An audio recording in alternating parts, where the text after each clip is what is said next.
Beberapa pasangan yang udah berkeluarga mungkin pengen punya anak kembar, termasuk gue. Lucu lah ya, kemana-mana berdua. Pakai baju samaan mulu, main asik berdua, ribut juga berdua.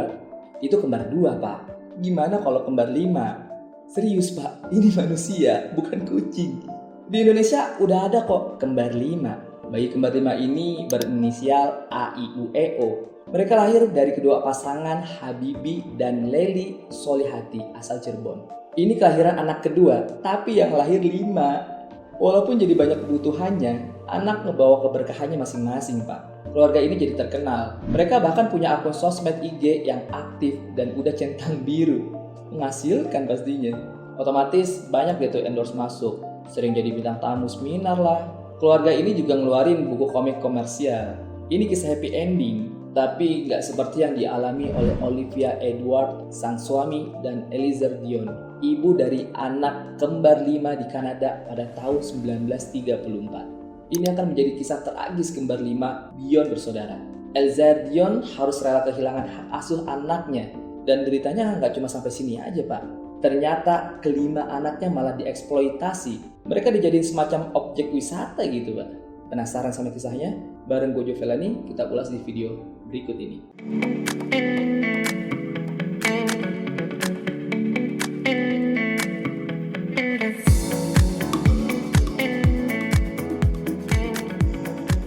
Kisah kembar 5 A, I, U, E, O dan Dion bersaudara secara langsung mungkin nggak bisa disamain plek ketiplek karena beda tahun, Pak, dan beda generasi. Pola pikir manusia di tahun 1934 beda jauh sama kita yang hidup di era modern sekarang. Kisah Dion bersaudara terjadi di kota kecil Corbeil, negara Kanada tahun 1934. Sang ibu, Elzair Dion, cuma tahu kalau dia mengandung anak kembar, tapi nggak sampai kembar 5 juga. Ingat ya, di tahun 1934 belum ada alat canggih yang namanya USG. Bayi kembar 5 itu suatu kondisi yang langka yang hanya terjadi 1 dari 55 juta orang yang ada di dunia. Udah gitu, Dion bersaudara lahir benar-benar kembar identik, Pak. Dan ini yang bikin mereka jadi tambah unik. Kedua orang tua mereka menamakan mereka Annette, Cecil, Fion, Mary, dan Emily. Lu lihat deh kembar 5-nya A, I, U, E, O. Walaupun lahir kembar, tapi muka mereka berbeda-beda, Pak. Dan ada 2 pasang mukanya yang sama. Satu anaknya malah mukanya beda sendiri. Dion bersaudara ini lahir secara prematur, Pak. Bayi yang beratnya cuma 1,2 kg.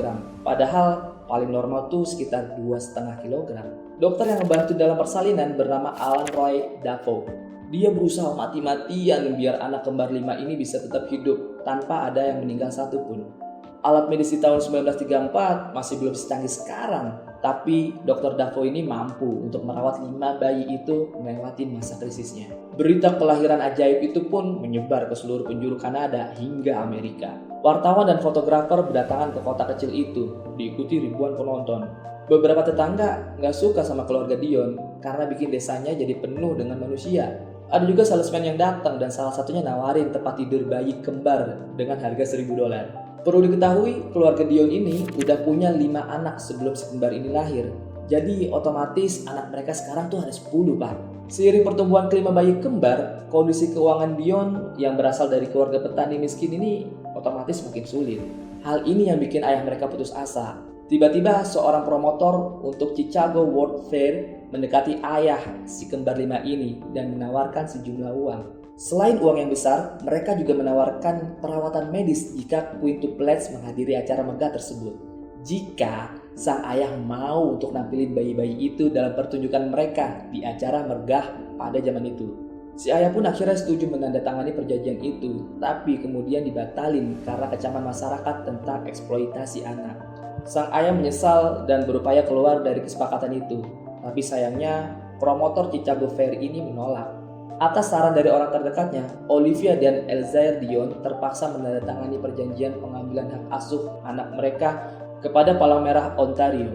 Palang Merah Ontario adalah pihak yang selama ini membantu proses persalinan Dion bersaudara, Kak.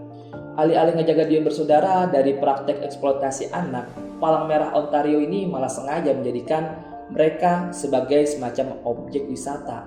Dalam artian ikut juga mengeksploitasi si kembar 5. Emang sih Palang Merah Ontario ngejaga banget kesehatan Dion bersaudara. Kebutuhan mereka juga dipenuhi, nggak kurang apapun. Baju mereka juga bagus-bagus, tapi tempat tinggal baru mereka adalah rumah yang dirancang khusus. Desain bangunannya seperti taman rekreasi yang bisa dikunjungi para turis. Mereka bisa melihat Dion bersaudara bermain dari belakang jendela. Tempat ini dikenal dengan nama Queenland. Dion bersaudara dipajang hingga mereka berusia 9 tahun, Pak. Mereka dipertontonkan seperti layaknya hewan sirkus. Sejak tahun 1934 sampai 1943, sedikitnya 3 juta wisatawan udah mengunjungi Queenland dan meraup keuntungan lebih dari 50 juta US dollar. Dalam periode sesingkat ini, Queenland menjadi objek wisata terbesar di Ontario, mengalahkan objek wisata air terjun Niagara. Wow, uang itu masuk ke kas pemerintahan dan mereka nggak dapat apa-apa. Yang Dion bersaudara dapat mungkin sebatas hak asuh yang spesial, makanya dijaga. Bajunya juga bagus-bagus, badan dan kesehatannya dirawat bener-bener. Wajar lah, namanya aja untuk dipertontonkan ya kan. Walaupun mereka diperlakuin bak putri raja, tetap aja ini praktek eksploitasi yang gila, Pak. Ketika Dion bersaudara mulai tumbuh menjadi anak-anak, mereka mulai banyak muncul di iklan produk seperti odol, sabun, sirup, Quaker Oat, dan masih banyak lagi. Toko-toko souvenir di Kanada banyak yang ngejual merchandise Dion bersaudara. Bahkan ayahnya Dion bersaudara sendiri juga ngelola toko souvenir di seberang kamar bayi kembar. Gadis-gadis ini juga muncul dalam 3 film di Hollywood, Pak. Pada tahun 1943, setelah pertempuran hukum selama 9 tahun lamanya, akhirnya kedua orang tua mereka, Olivia dan Elzair, mendapatkan kembali hak asuhnya. Tapi reuni keluarga ini nggak seindah yang mereka bayangkan, Pak. Kekayaan telah mengubah keluarga itu menjadi neraka bagi anak-anaknya. Sang ibu perlakuin mereka secara kasar, Pak, baik fisik ataupun verbal, dan ayah mereka bahkan melecehkan mereka secara seksual. Begitu mereka berusia 18 tahun dan berhak menentukan nasib mereka sendiri, pada tahun 1952, kelima gadis itu mutusin semua hubungan dengan orang tua mereka dan pergi ke sekolah Quebec lalu menetap di sana. Kita emang ngeliat kehidupan anak ini tuh semuanya terpenuhi. Mereka cantik-cantik dan hidupnya terurus. Bahkan mereka juga terkenal dan main film di Hollywood. Tapi semuanya bikin psikologi dari kelima anak ini terganggu, Pak. Hidup mereka penuh sama yang namanya tekanan. Seorang anak yang harusnya hidup bebas, punya temen, nakal, nangis, dan bercanda, ini malah dieksploitasi sama pemerintahnya, bahkan orang tuanya. Tragis kan? 3 dari mereka kemudian menikah, yaitu Mary, Annette, dan Cecil. Dari kelima kembar itu, 2 di antara mereka meninggal dunia, Pak, yaitu Emily, yang meninggal paling muda di usia 20 tahun akibat epilepsi pada tahun 1954. Mary meninggal di tahun 1970 di usia ke-36 tahun akibat gumpalan darah di otaknya. Pada tahun 1998, ketiga kembar yang masih hidup menggugat pemerintah Ontario atas eksploitasi yang mereka alami waktu mereka kecil. Pemerintah Ontario akhirnya meminta maaf secara resmi telah memisahkan mereka dari keluarganya. Dan pemerintah Ontario berjanji akan membayar 4 juta dolar Kanada, setara dengan 40 miliar rupiah, Pak. Uang ini sebagai kompensasi selama 9 tahun memamerkan mereka di Taman Wisata Queenland, membuat film dan novel yang menceritakan tentang kehidupan mereka. Dan Fionn meninggal pada tahun 2001. Sampai saat ini cuma Cecil dan Annette yang tersisa. Tapi kisah tragis mereka nggak cukup berhenti sampai di sini, Pak.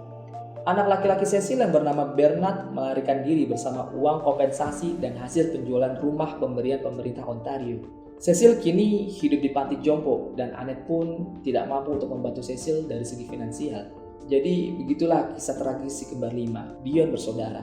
Apa yang dilakukan sama pemerintah Ontario sebenarnya baik, tapi caranya aja yang salah.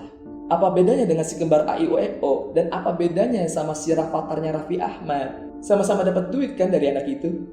Perilaku ke anaknya juga sama, dirawat, dijaga, dan dididik baik-baik. Tapi yang pemerintah Ontario lakuin ini adalah cara yang salah, Pak. Menaruh manusia sebagai objek tontonan tanpa mereka sadari dan tanpa izin dari mereka. Dion bersaudara ini dipamerin layaknya binatang kayak di Ragunan, Pak. Kalau dibilang manusia jadi objek tontonan, ya nggak salah juga. Toh banyak juga kan band atau pentas seni yang kita tonton. Tapi bedanya mereka itu sadar dan mereka pengen nunjukin suatu keahlian di depan orang banyak. Oke, mungkin segitu pembahasan dari video ini. Silahkan like kalau lo suka sama video ini dan subscribe buat yang belum subscribe. Gue Jovelani pamit undur diri. See ya.